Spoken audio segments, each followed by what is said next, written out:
আসসালামু আলাইকুম রহমতুল্লাহি আবরাকাতুহু। কবুতর প্রেমী টিভি 97-এ সবাইকে আপনাদের স্বাগত। আশা করি আপনারা অনেক ভালো আছেন, আমি অনেক ভালো আছি। তো আপনাদের জন্য আবারও নতুন একটি ভিডিও নিয়ে হাজির হয়ে গেলাম। অবশ্যই আপনারা ভিডিওটা দেখতে থাকবেন, স্কিপ করবেন না, যাতে কোনো জায়গায় বুঝতে অসুবিধা হয়। তো বন্ধুরা, আজকের ভিডিওটা খুবই জরুরি, অবশ্যই আপনারা ভিডিওটা দেখবেন। তো চলো যা যাক মেন বিষয়ে। তো বন্ধুরা, আজকের বিষয় হলো কবুতরের রক্তপাত, ক্ষত এবং আঘাত পার্ট 1। এটা পার্ট পরপর আসবে, অবশ্যই আপনারা দেখবেন। তো মেন বিষয় হলো কবুতরের রক্তপাত এবং ক্ষত স্থানের আঘাত। তো কবুতরের রক্তপাত বিভিন্ন কারণে হতে পারে। কবুতরের রক্তপাত একবার শুরু হলে সহজে বন্ধ হয় না, তাই বিষয়টি গুরুত্ব সহকারে না নিলে খুব তাড়াতাড়ি কবুতরের মৃত্যু হতে পারে। এবং আপনারা প্রতিদিন আঘাতের স্থান পরিষ্কার করুন এবং যত্ন নিন, যাতে কবুতর ভালো থাকে।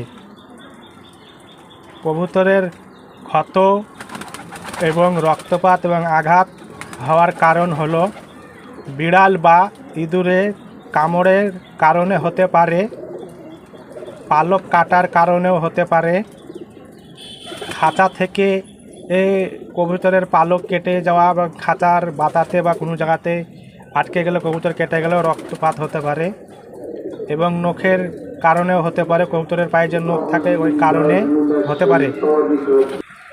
বন্ধুরা, আজান দিছিল, তার জন্য ভিডিওটা একটু বন্ধ করেছিলাম। তো আবারও ভিডিওটা পেলাম। তো বন্ধুরা, কবুতরের নখের কারণে হতে পারে, এবং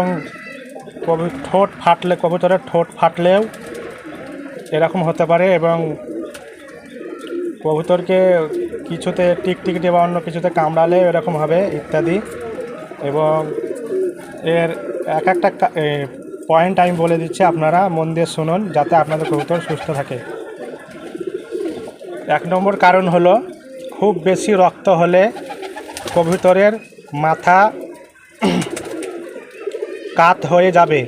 আবারও বলছি, খুব বেশি কবুতরের রক্ত যদি পড়ে শরীর থেকে, তা কবুতরের মাথা কাত হয়ে যাবে এটি, এবং তার চোখ বন্ধ করবে, কবুতর নিজের চোখ নিজে বন্ধ করবে এবং মনে হবে কবুতরটি মারা যাচ্ছে। 2 নম্বর কারণ হলো শ্বাসকষ্ট হতে পারে, তাই হালকাভাবে চেপে ধরুন। যে জায়গায় ক্ষত হয়েছে ওই জায়গাটায় হালকাভাবে চেপে ধরতে হবে, এবং খুব বেশি বুকে চাপ দেবেন না, না তো কবুতরের মারা যেতে পারে। বুকে চাপ দিলে কবুতরের শ্বাসকষ্ট আরও বেশি হয়ে যাবে।